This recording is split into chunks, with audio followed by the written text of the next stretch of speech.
নুরুল আঙ্গর নতুন বিল্ডিং টা এই ন শুরু হবো, বহুত বড় বিল্ডিং হবো। সেই জন্য বা হেভি ঠিয়াদার লাগবো, জেনে তেনে ঠিয়াদারে কাম হইতো না। স্যার আপনি চিন্তা করবেন না, এই শহরের সবচেয়ে থেকে বড় ঠিকাদার রেকিব ঠিকাদার, ওনাকে আমি ফোনে কথা বলছি, ও আসবে, ও আসতেছে এখন।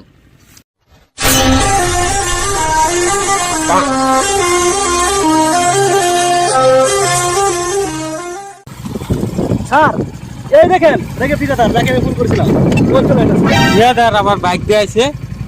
ওই সেই ঠিকাদার রেকিব। বছরে খায় এক পা দুধ, আমি হইছি মজিবুরের পুত, আমার নাম হইছে